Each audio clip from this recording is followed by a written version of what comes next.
প্রিয় লিসেনার্স, আজকে যেই ঘটনাটি আপনাদের সামনে উপস্থাপন করব, এই ঘটনাটি আমাদেরকে পাঠিয়েছেন নিরল আহমেদ রোমান। তিনি বর্তমানে ঢাকার নবাবগঞ্জে থাকেন। ঘটনাটি অনেক আগের একটি ঘটনা। এই ঘটনাটির সময়কাল 1925-30 এরকম সময়কাল হতে পারে, নির্দিষ্ট করে সালটা বলা যায়নি। এটা ব্রিটিশ পিরিয়ডের ঘটনা, এতটুকু নিশ্চিত। আর এই ঘটনাটি এই রোমান ভাই উনি ওনার দাদার কাছ থেকে শুনেছিলেন, আর ওনার দাদা ওনার বাবার কাছ থেকে শুনেছিলেন। তাহলে বুঝতে পারছেন কত আগের ঘটনা। আর ওনার দাদার বাবা যেভাবে বলেছিলেন ঠিক সেভাবে আমরা সাজিয়ে গুছিয়ে আপনাদের সামনে উপস্থাপন করার চেষ্টা করব ইনশাল্লাহ, যাতে করে আপনারা সহজে বুঝতে পারেন। তো বলছেন ইউসুফ আলী হাওলাদার, যিনি এই রোমান ভাইয়ের দাদার বাবা। আমি তখন 16 থেকে 17 বছরের একজন যুবক। আমার পড়ালেখার জন্য আমাকে আমার মামা বাড়ি রেখে আসে আমার বাবা মা। ওখানে বেশ ভালোই দিন যাচ্ছিল। আমার নতুন জায়গা, নতুন লোকজন, রাস্তাঘাট এগুলো ভালোই লাগে। আর যেহেতু মামার বাড়ি, ভালো লাগাটাই স্বাভাবিক। আমার লেখাপড়া বেশ ভালোই চলছিল। আস্তে আস্তে 1 মাস 2 মাস এভাবে যেতে যেতে 7টি বছর কেটে যায়।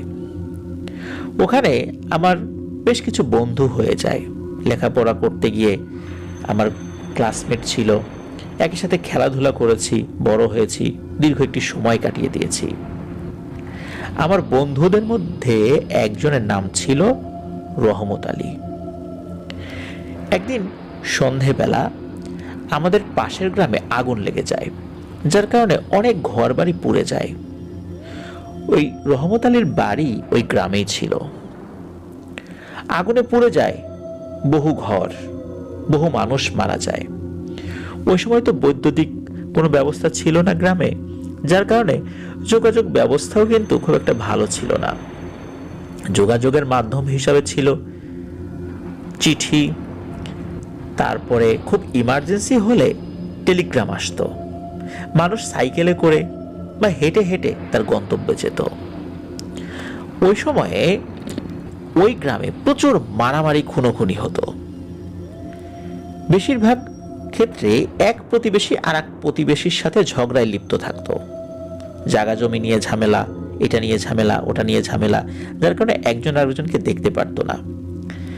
স্বাভাবিকভাবে গ্রামে এই বিষয়টি আমরা দেখতে অভ্যস্ত নই, কারণ গ্রামে একজনের বিপদে আরেকজন এগিয়ে আসে।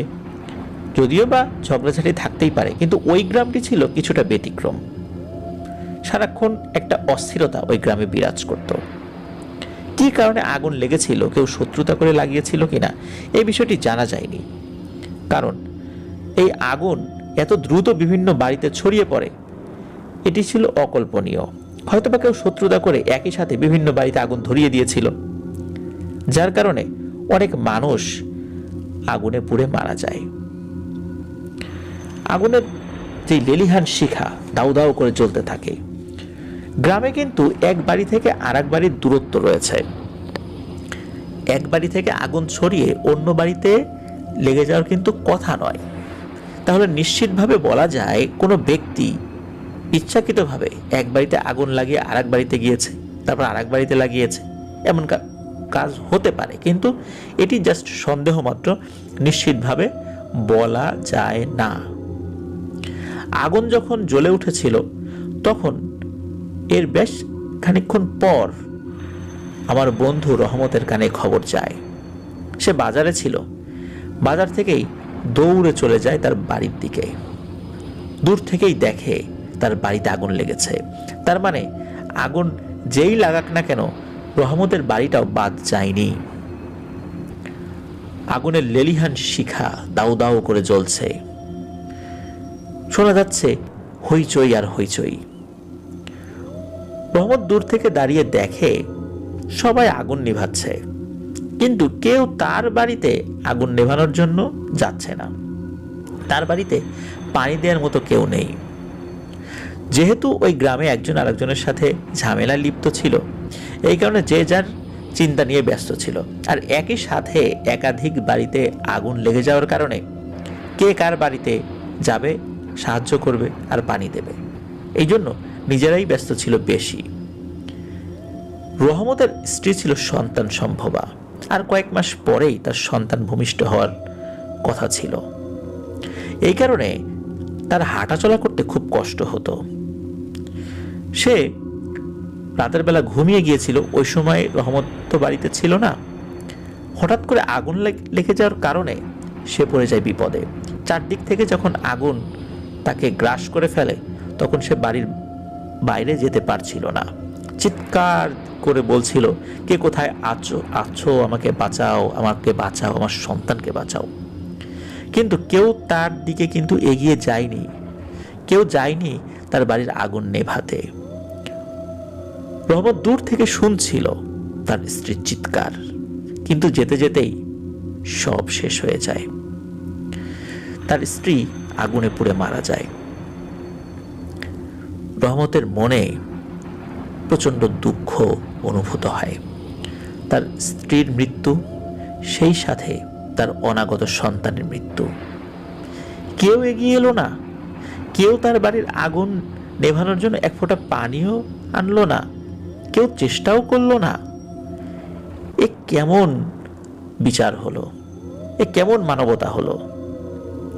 এসব চিন্তা করে রহমত প্রতিশোধের নেশায় পাগল হয়ে ওঠে। কিন্তু সে বুঝতে পারে যে প্রতিশোধ নিয়ে এখন কোনো লাভ নেই। এই কারণে লাভ নেই, সে প্রতিশোধ নিতে গিয়ে হয়তোবা বড়জোর একজনকে ক্ষতি করতে পারবে।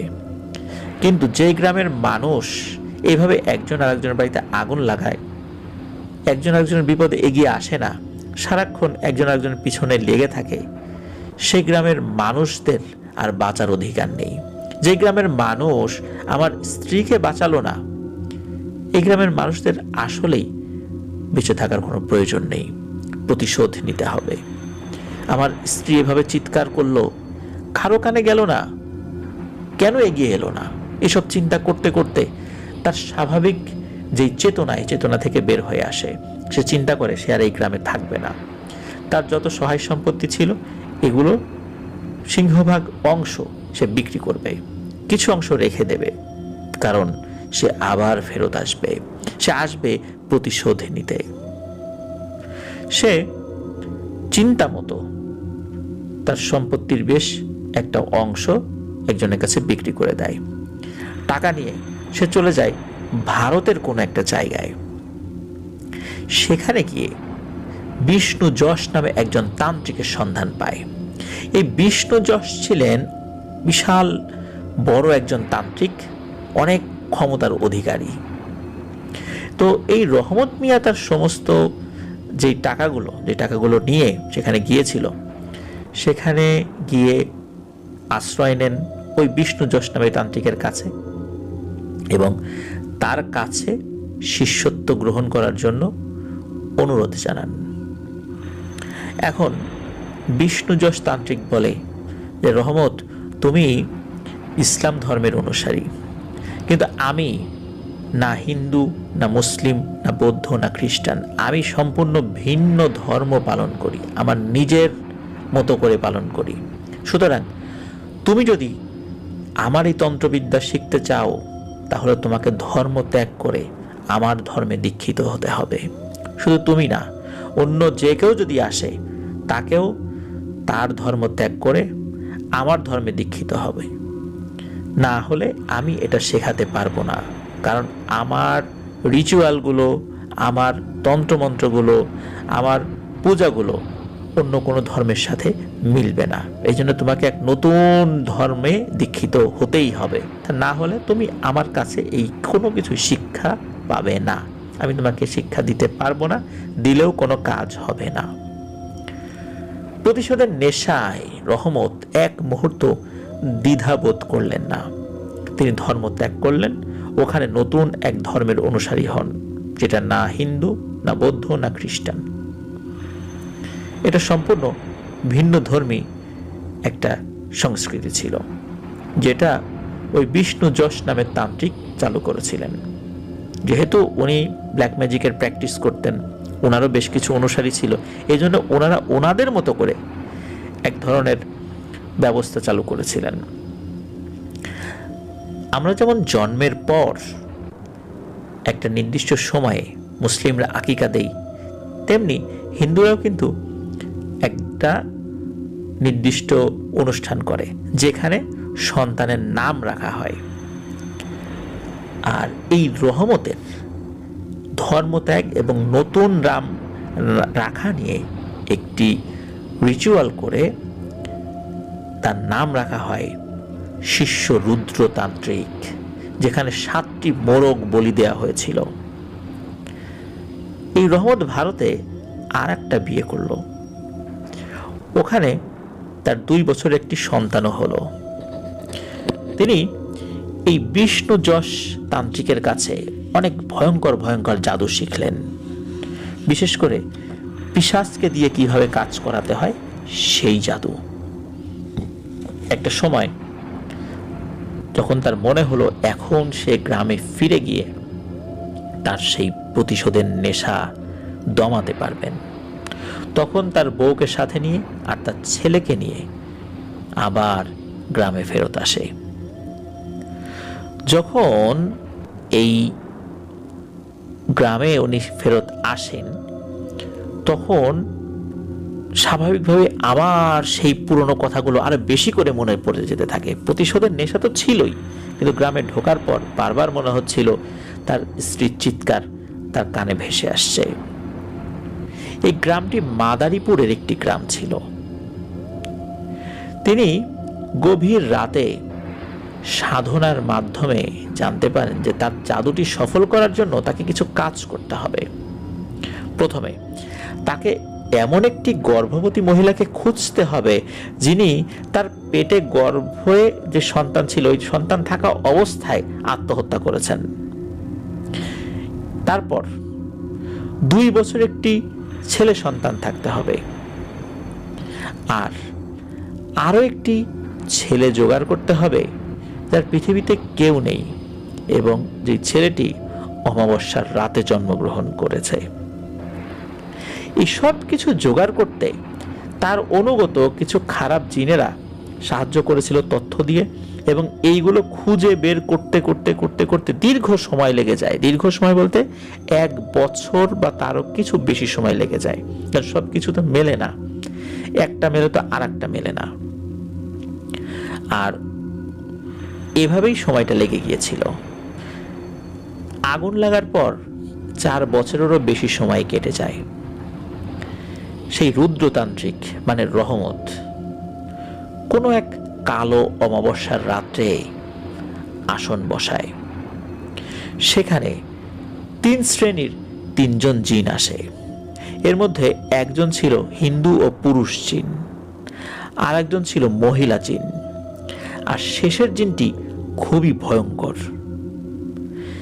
সেই জিনটি নারীও ছিল না, পুরুষও ছিল না, অদ্ভুত এক জিন ছিল, অত্যন্ত শক্তিশালী এক জিন সেটি।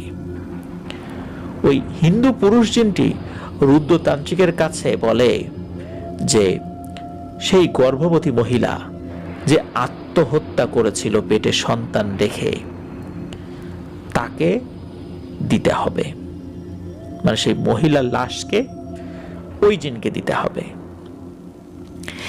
আর ওই মহিলা জিনটি রুদ্রতান্ত্রিকের কাছে অমাবস্যা রাতে জন্মগ্রহণ করা এতিম ছেলেটিকে চায়। এটিও তো তথ্য সংগ্রহ করে রেখেছিল যে কোথায় পাওয়া যাবে, কার বাড়িতে এটা আছে, বা এই ছেলেটি কোথায় থাকে। আর ওই যে জিনটি, যে পুরুষও না আবার মহিলাও না, এই জিনটি সম্পূর্ণ ভিন্ন একটা জিনিস চেয়ে বসে। কথা ছিল 2 বছর একটা ছেলে লাগবে, কিন্তু সেই ছেলেটা কে হবে? ওই জিনটি বলে বসে, রুদ্রতান্ত্রিক, তোমার কাছে অন্যের ছেলে আমি চাই না, তোমার নিজের ছেলেকেই দিতে হবে, এবং শুধু দিলে হবে না, সেই ছেলেকে জীবন্ত অবস্থায় শরীরের চামড়া খুলে তারপর দিতে হবে। তোমার ছেলে অনেক চিৎকার করবে, কিন্তু সেদিকে তোমার পিতৃতুল্য মন গলানো যাবে না। আর এই যে তুমি যে ত্যাগ স্বীকার করছো, তোমার সন্তানের চিৎকার তোমার কানে না ঢোকে, তুমি আমাকে খুশি করার চেষ্টা করছো, তোমার জন্য আমি কাজ করে দিব, তুমি যেটা বলবা আমি সেটাই করব। কিন্তু এই শর্ত না মানলে, অন্য কারো বাচ্চা আমার কাছে এনে দিয়ে এই পদ্ধতিতে তুমি যদি আমার সামনে বলি দাও, তাহলে আমি মানব না, তোমার সন্তানকেই দিতে হবে। এই কথা শুনে এই রুদ্রতান্ত্রিক মানে এই রহমত চিন্তায় পড়ে গেল। সে কি কথা, আমার সন্তানকে দিতে হবে? কিন্তু এটা আমি কিভাবে করব? আমার স্ত্রীকেই বা কি বুঝাবো? এরকম চিন্তা করতে থাকলো। আর ওদিকে ওই 3 জিন এই রুদ্রতান্ত্রিক মানে রহমতকে বলে দিল, এই শর্ত যদি না মানো তাহলে কিন্তু আমরা কোনো কাজ করতে পারবো না। এখানে বলে রাখা ভালো, এই 3 জনই ছিল তাদের সম্প্রদায়ের সর্দার এবং সর্দারনি জিন। তারা যেমন শক্তিশালী, আর তাদের খুশির চাওয়াটাও সেই রকমই মর্মান্তিক। যাই হোক, রুদ্রতান্ত্রিক তাদের মনের বাসনা পূরণ করেন। যদিও বা কিভাবে তার ছেলেকে এইভাবে নির্মমভাবে উনি নিজের হাতে হত্যা করেছিলেন, এই বিষয়টি বলাটা অত্যন্ত মুশকিল। আর কিভাবে ওই 2টা জিনকে তাদের চাওয়া অনুযায়ী সেই বিষয়গুলি এনে দিয়েছিলেন, এই বিষয়গুলো জানা যায় না। শুধু এতটুকুই জানা যায় যে রুদ্রতান্ত্রিক এই কাজটি করেছিলেন। তারপর থেকে শুরু হয়ে যায় আসল ঘটনা। শুরু হয়ে যায় ভয়ঙ্কর পিশাচের তাণ্ডব। সপ্তাহখানেকের মধ্যে ওই গ্রামের বেশ কিছু মানুষ মারা যেতে থাকে। অনেক শিশুরাও মারা গেল। আর যারাই মারা যেত তাদের লাশ দেখে সকলেই ভয় পেত। ভয়ে কাতরাতে কাতরাতে কেউ আবার নিজেই অজ্ঞান হয়ে যেত। খুব বিভৎস অবস্থা। গ্রামে প্রথম যে লোকটি মারা যায় তার একটি চোখ উপড়ে ফেলা হয়, আরও একটি চোখ সেটা অবশিষ্ট থাকে, ওটি ভালো থাকে, কিন্তু ওই ব্যক্তির হৃৎপিণ্ড পাওয়া যায় না। আর যে চোখটি অবশিষ্ট ছিল সেই চোখে ভয়ঙ্কর ভয়ের ছাপ ছিল। চোখটি তাকিয়েছিল, কিন্তু কি দেখেছে সে তো আর বলতে পারবে না, সে তো মারা গিয়েছিল। এইভাবে লাশ পাওয়া যায়। কি সমস্যা হচ্ছিল কেউ জানে না। এরই মধ্যে একজন লোক তার আত্মীয় বাড়িতে বেড়াতে আসে। তো গ্রামে ঢোকার পথে রাস্তার বাম পাশে একটি ছোট্ট কালভার্টের মতো ছিল ওই সময়ের, আর রাস্তার ডান পাশে একটি শিমুল তুলা গাছ আছে।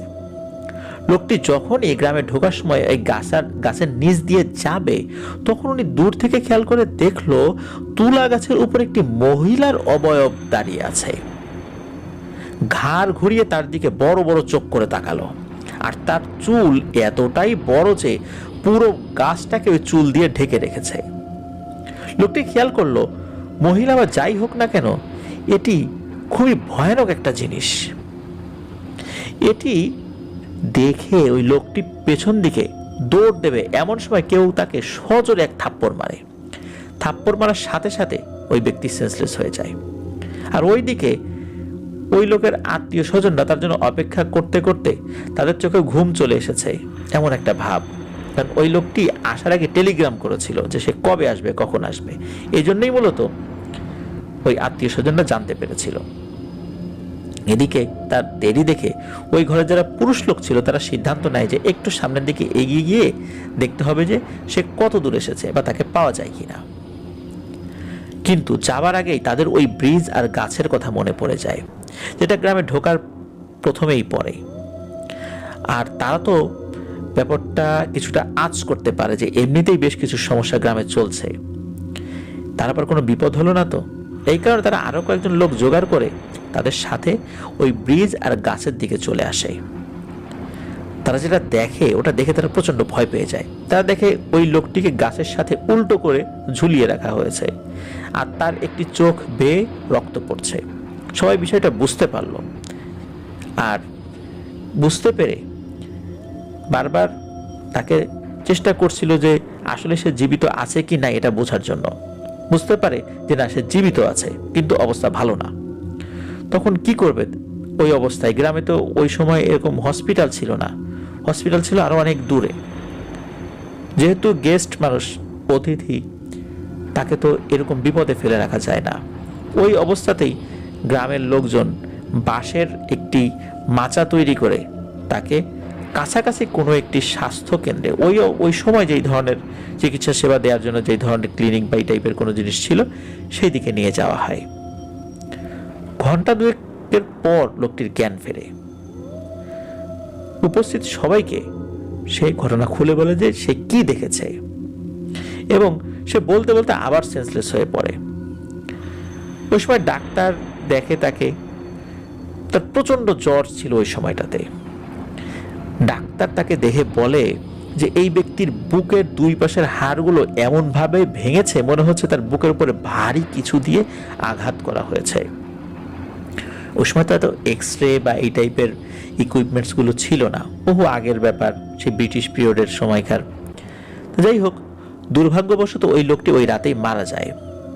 তার পরিবারের সদস্যরাও এই খবর শুনে কান্নায় ভেঙে পড়ে। কিন্তু সে মৃত্যুবরণ করার আগেই কি দেখেছিল সেটি বলেছিল। এটি ছিল মূলত মারা যাওয়ার আগে কোনো ব্যক্তির বলে যাওয়া প্রথম একটি ব্যাপার।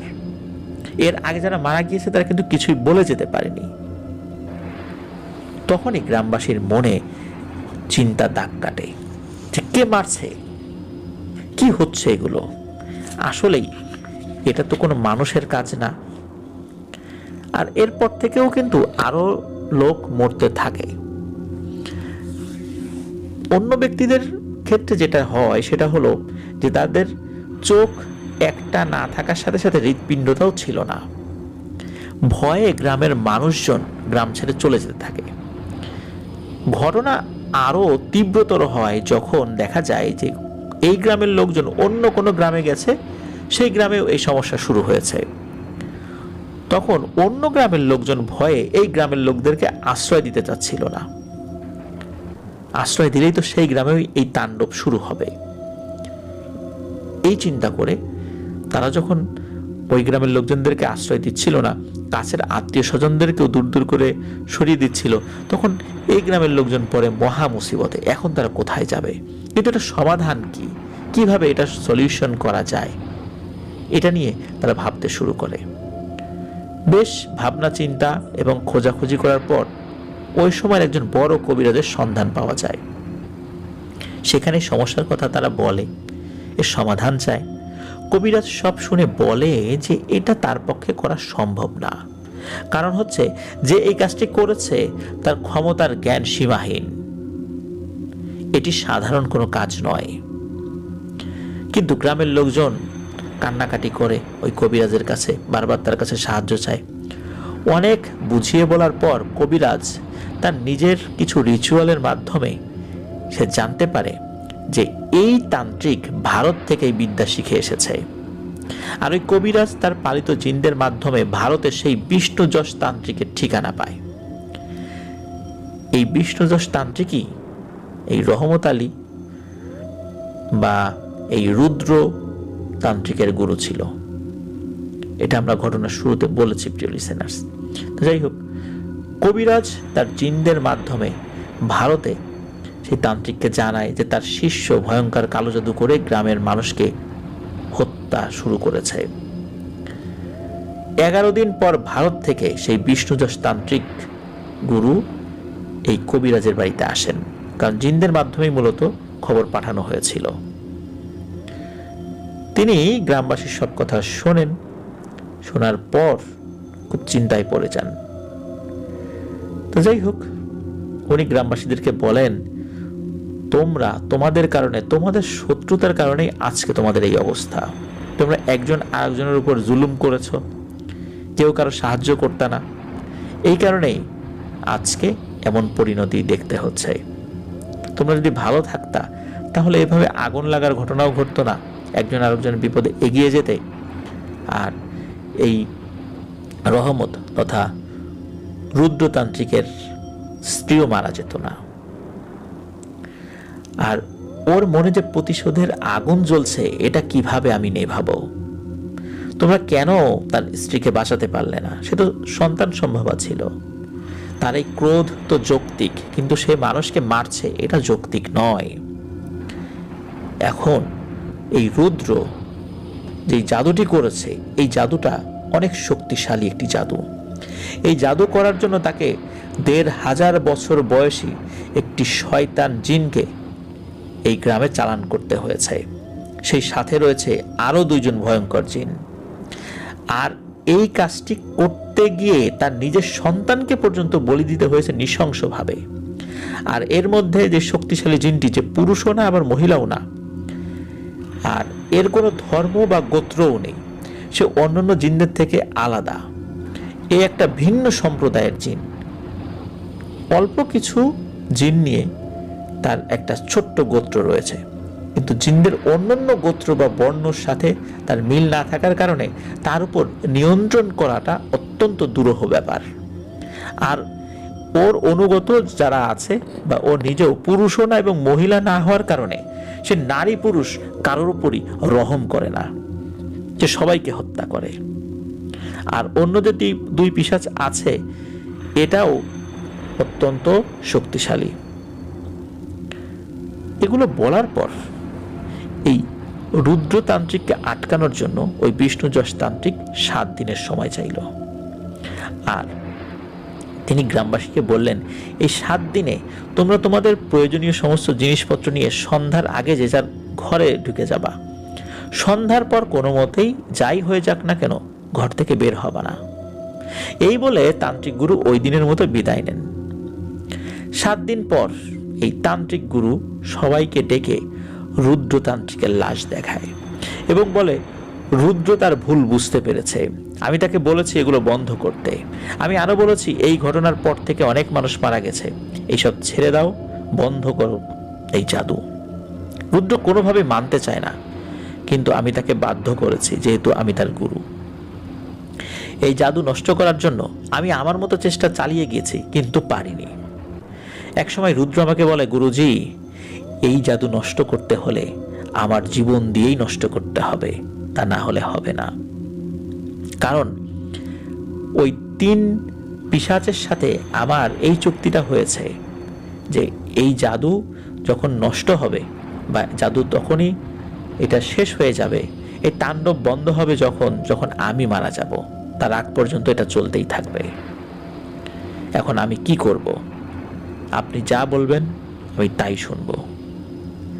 তখন এই বিষ্ণু যশ তান্ত্রিক সে তাকে বলে, তুমি ওই 3 পিশাচের সাথে কথা বলো, দেখো ওরা কি বলে, ওদেরকে এগুলো বন্ধ করতে বলো।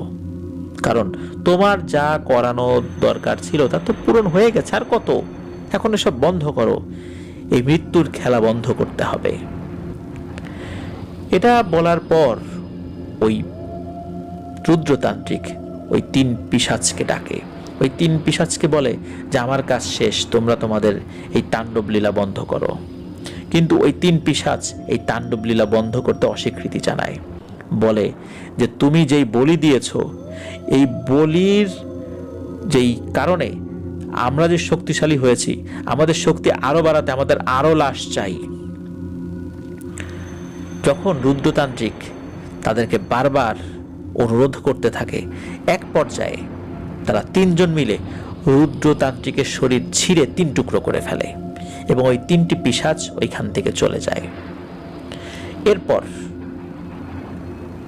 ওই তান্ত্রিক গুরু উনি ওনার মতো করে ওই গ্রামের ওই পিশাচদের তাণ্ডব বন্ধ করে দেন।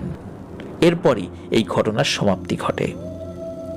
প্রিয় লিসেনার্স, এই ঘটনাটি অনেক আগের ঘটনা। আমি ঠিক যেভাবে আপনাদের কাছে উপস্থাপন করলাম এভাবেই রোমান ভাই আমাদেরকে ঘটনাটি পাঠিয়েছিলেন। আমি আমার মতো করে কিছুটা বলার চেষ্টা করেছি, কারণ এখানে অনেক ভায়োলেন্স ছিল, কিভাবে বিভিন্ন মানুষদেরকে হত্যা করা হয়েছে। আমি সেই বর্ণনা দিলাম না, কারণ এই বর্ণনাগুলো আসলে আমাদের মধ্যে অনেক সময়ই প্রতিশোধের নেশা জাগ্রত করতে পারে, যার কারণে আমি বিষয়টি অ্যাভয়েড করে গিয়েছি। প্রিয় লিসেনার্স, আফ্রিকাতে এই ধরনের মারাত্মক কিছু ব্ল্যাক ম্যাজিক রয়েছে। আমরা সেই ব্ল্যাক ম্যাজিকগুলো কল্পনাই করতে পারি না। সেই ব্ল্যাক ম্যাজিকের ঘটনাগুলো শুনলে আমাদের কাছে রূপকথার গল্পের মতো মনে হতে পারে যে এটা কি আসলেই সত্য। হ্যাঁ, আফ্রিকার একদম প্রত্যন্ত অঞ্চলে আর আমাজন বনাঞ্চলে যে সমস্ত উপজাতি সম্প্রদায়রা রয়েছে, এদের মধ্যেও অনেক অনেক ভয়ঙ্কর ব্ল্যাক ম্যাজিক চালু আছে, যেগুলো রূপকথার গল্পেই পাওয়া যায়। সেখান থেকে তো আমরা অল্প কিছুই আপনাদের সামনে উপস্থাপন করেছি, বিশেষ করে ওই তুলনায়। প্রিয় লিসেনার্স, এমন আরও অনেক ঘটনা আসে, কিন্তু আমি বারবার বলেছি যে ব্ল্যাক ম্যাজিকের ঘটনা আমি বরাবরই প্রচার করতে কিছুটা অস্বস্তি বোধ করি, কারণ ব্ল্যাক ম্যাজিকের ঘটনা আপনাদের সামনে উপস্থাপন করব, আপনারাও এই প্রতিশোধের নেশায় যদি উন্মত্ত হয়ে যান, আপনারা যদি ওই কবিরাজদের কাছে গিয়ে আপনাদের শত্রুদেরকে দমন করার জন্য বিভিন্ন পদ্ধতি শুরু করে দেন, তখন কি হবে? আমি এই ঘটনাগুলো বলার সাথে সাথে এটাও বলে দেই, নিজের প্রতিশোধের নেশা বাস্তবায়ন করার জন্য পরকালকে হারায়েন না। পৃথিবীতে হয়তো প্রতিশোধের নেশা বাস্তবায়ন করা সম্ভব হলেও হতে পারে, কিন্তু পরকালে তো আর কিছুই থাকবে না। পরকালে কি হবে? এখন আমি যদি চিন্তা করি, আমি নিজে তো আর জাদুর মন্ত্র উচ্চারণ করছি না, আর একজন করছে, যা হওয়ার তাই তার হবে, কিন্তু আমি তো তাকে দিয়ে করাচ্ছি, তারও যেই গুনাহ হচ্ছে আমারও সে একই গুনাহ হচ্ছে, তার যে পাপ হচ্ছে আমারও সেই পাপ হচ্ছে। সুতরাং আমি কি আমার ধর্মের উপরে আর অটল থাকতে পারছি? আমি তো আমার ধর্ম থেকে খারিজ হয়ে গেলাম। এরপরে কি হবে? এই জিনিসগুলো যেন আমরা একবার ভাবি। প্রিয় লিসেনার্স, ব্ল্যাক ম্যাজিক থেকে দূরে থাকি। আর আমরা ব্ল্যাক ম্যাজিক বলতে খালি চিন্তা করি যে কোনো কিছু বলি দেয়া, এটা করা সেটা করা। এছাড়াও কোরআনের আয়াত তাবিজে লিখেও কিন্তু ব্ল্যাক ম্যাজিক হয়, এটা কিন্তু আমরা অনেকেই জানি না। কোরআনের আয়াত দিয়ে একটা তাবিজ লিখে দিলে আমরা মনে করি যে এই জিনিসটা আমাদের জন্য অনেক উপকারী। কোরআনের আয়াত যেভাবে লেখা হচ্ছে, কোন পদ্ধতিতে লেখা হচ্ছে, এটা আমরা অনেকে জানি না। আবার দেখা যাচ্ছে কোরআনের আয়াতটা ঠিকই লেখা হচ্ছে, এর আশেপাশে বিভিন্ন নকশা জুড়ে দেওয়া হচ্ছে, কিন্তু আমরা কিন্তু এটাও বুঝতে সক্ষম হচ্ছি না। যিনি করছেন উনি জানেন। আর এটাই যে এক ধরনের ব্ল্যাক ম্যাজিক, এটা কিন্তু সাধারণ মানুষরা বুঝতে পারে না।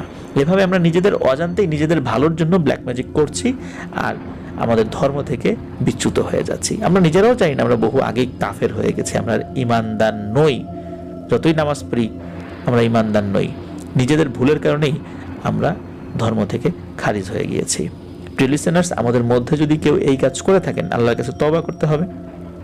আর যদি কারোর উপর এই ধরনের কোনো জিনিস আমরা প্রয়োগ করে থাকি, তাহলে সেটি নিজ দায়িত্বে কাটিয়ে ফেলতে হবে। এই দায়িত্ব যারা এই কাজ করেছেন, এই অপকর্ম, তাদের উপরই বর্তায়, এবং আল্লাহর কাছে বেশি বেশি করে তওবা করতে হবে, এবং ভবিষ্যতে এই কাজ আমরা করব না, একদম খাস দিলে আল্লাহর কাছে তওবা করতে হবে। প্রিয় লিসেনার্স, যারা এই প্রতিশোধের নেশায় একবার মেতে উঠবেন, তাদের পরিণতি কি হবে এটা তো আমরা রুদ্রতান্ত্রিকের জীবন দিয়ে আমরা দেখলাম, তাই না? সে কিন্তু নিজের জীবন দিয়েও শেষ করতে পারেনি। পরে ওই গুরুদেবের হস্তক্ষেপে ওই 3 তান্ত্রিক চলে গিয়েছে। সেও পারত না যদি না ওই 3 পিশাচ রুদ্রতান্ত্রিককে না মারত। খুব কঠিন একটি ব্যাপার ছিল। প্রিয় লিসেনার্স, আশা করছি ঘটনাটি আপনাদের ভালো লেগেছে। ধন্যবাদ রোমান ভাই, চমৎকার একটি ঘটনা আমাদের সাথে শেয়ার করেছেন। আশা করছি আপনার কাছ থেকে আরও অনেক ঘটনা পাবো। প্রিয় লিসেনার্স, ইতোমধ্যে আমাদের সাথে যারা যুক্ত হয়েছেন আমাদের ফেসবুক পেজে এবং ইউটিউব চ্যানেলে, তাদেরকে আবারও সাধুবাদ জানাচ্ছি। আমাদের চ্যানেলে এখনও যারা সাবস্ক্রাইব করেননি তারা দ্রুত সাবস্ক্রাইব করে ফেলবেন প্লিজ। আর যারা ইতোমধ্যে সাবস্ক্রাইব করে ফেলেছেন, অসংখ্য ধন্যবাদ, জাযাকাল্লাহু খাইরান। প্রিয় লিসেনার্স, আমাদের ফেসবুক পেজ এবং গ্রুপে আপনারা কিন্তু সদস্য হতে ভুলবেন না। আপনারা আপনাদের মূল্যবান মতামত পোস্ট করে বা কমেন্ট করে আমাদেরকে জানাতে পারবেন। আর আপনারা ঘটনা পাঠাতে পারবেন লিখে অথবা রেকর্ড করে, যে কোনোভাবে। শুধু afnandahourworld@gmail.com এই ইমেল অ্যাড্রেসে। ইমেল ব্যতীত আমরা অন্য কোনোভাবে আপাতত ঘটনা নিতে পারছি না বলে আন্তরিকভাবে দুঃখিত। প্রিয় লিসেনার্স, আজকের মতো বিদায় নিচ্ছি। আসছে সোমবার অমীমাংসিত রহস্যের আরও একটি এপিসোড নিয়ে আপনাদের সামনে ইনশাল্লাহ হাজির হব। আর অমীমাংসিত রহস্য এপিসোড শুধু যারা অ্যাডভেঞ্চার প্রেমী তাদের জন্য। সেখানে কোনো ভৌতিক বিষয় থাকে না, শুধু থাকে পৃথিবীর আনাচে কানাচে ঘটে যাওয়া অমীমাংসিত কিছু রহস্য নিয়ে আলোচনা। প্রিয় লিসেনার্স, আজকের মতো বিদায় নিচ্ছি। সবাই ভালো থাকবেন, সুস্থ থাকবেন, আমার জন্য দোয়া করবেন, আমার পরিবারের জন্য দোয়া করবেন, আপনাদের জন্য দোয়া রইল, আপনাদের পরিবারের প্রত্যেকের জন্য দোয়া রইল। মহান আল্লাহ সুবহানাহু ওয়া তাআলা আমাদেরকে ভালো রাখুন, সুস্থ রাখুন, নিরাপদে রাখুন, আফনান দ্য হোল ওয়ার্ল্ডের সাথে রাখুন। আসসালামু আলাইকুম।